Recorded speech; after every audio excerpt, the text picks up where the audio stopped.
दोस्तों, इस वीडियो में मैं आपको खाटू श्याम के 3 बाणों के बारे में बताऊंगा, तो पूरा वीडियो एंड तक जरूर देखें। महाभारत में महान युद्ध की तैयारी चारों ओर जोरों पर थी।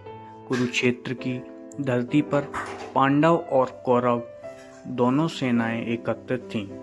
हवा में तनाव घुला हुआ था और हर ओर अनिश्चितता का माहौल था। ठीक उसी समय एक ऐसे वीर का आगमन हुआ जिसने आने वाले युद्ध की दिशा ही बदल दी। यह थे बर्बरीक, गदाधारी महाबली भीम के पौत्र और घटोत्कच के पुत्र। बर्बरीक बचपन से ही अत्यंत वीर, पराक्रमी और अद्भुत धनुर्धर थे। उनकी माता मोरवी ने उन्हें वचन दिलाया था कि वे सदैव कमजोर और पीड़ित पक्ष का साथ देंगे। उन्हीं के उपदेश के अनुसार बर्बरीक ने 3 दिव्य बाणों की साधना की थी, जिनके बारे में कहा जाता था कि वे 3 बाणों से पूरी दुनिया जीत सकते थे। एक बाण शत्रु की पहचान करता, दूसरा उसे समाप्त करता और तीसरा पूरा कार्य समाप्त कर वापस तरकस में लौट आता।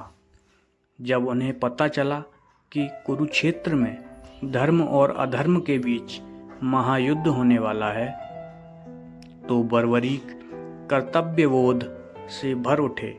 वे अपने नील घोड़े पर सवार होकर युद्ध भूमि की ओर चल पड़े। उनका रूप अतुलनीय था। नील वस्त्र, तेजस्वी मुख और पीठ पर 3 दिव्य बाण। मार्ग में हर कोई उनके साहस और बल की कथा सुनकर दंग रह जाता। कुरुक्षेत्र के पास पहुंचने से पहले ही उनके आगमन की खबर श्री कृष्ण तक पहुंच चुकी थी।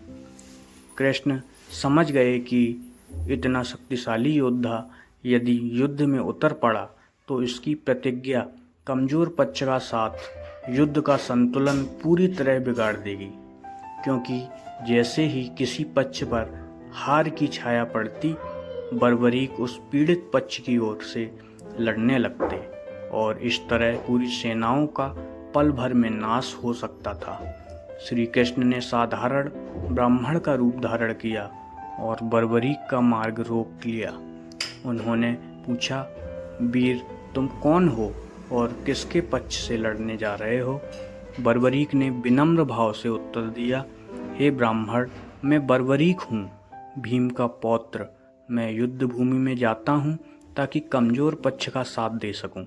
मेरी प्रतिज्ञा है कि मैं कभी भी पराजित या पीड़ित पक्ष को नहीं छोड़ूंगा। कृष्ण ने मुस्कुराते हुए पूछा, यदि तुम युद्ध में उतर गए तो अंत में केवल एक ही पक्ष बचेगा। क्या तुम जानते हो कि इसका परिणाम क्या होगा? बर्बरीक ने सरलता से कहा, अंत में कमजोर केवल एक पक्ष ही बचेगा और मैं उसी के साथ रहूंगा। यह सुनकर कृष्ण समझ गए कि बर्बरीक के रहते युद्ध कब कुछ ही क्षणों में समाप्त हो जाएगा, क्योंकि उनके 3 बाण अपराजेय थे। तभी कृष्ण ने उनसे एक दक्षिणा मांगी, उनका शीश। बर्बरीक तुरंत समझ गए कि यह कोई साधारण ब्राह्मण नहीं, स्वयं श्री कृष्ण हैं।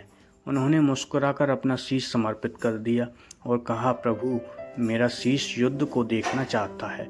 श्री कृष्ण ने उनका शीश युद्ध भूमि पर ऊंचे स्थान पर स्थापित किया, जहां से बर्बरीक ने संपूर्ण महाभारत युद्ध का दर्शन किया और बाद में शेषनाग अवतार की महिमा प्राप्त की। इस प्रकार बर्बरीक का आगमन महाभारत युद्ध का सबसे अद्भुत और हृदय स्पर्शी अध्याय बन गया, जिसमें एक वीर ने सत्य वचन और धर्म की रक्षा करने के लिए अपना बलिदान दिया। आगे ऐसी ही कहानी सुनने के लिए वीडियो लाइक करें, कमेंट में जय खाटू श्याम जरूर लिखें। चैनल को सब्सक्राइब कर वीडियो को शेयर करना ना भूलें। जय खाटू नरेश की जय।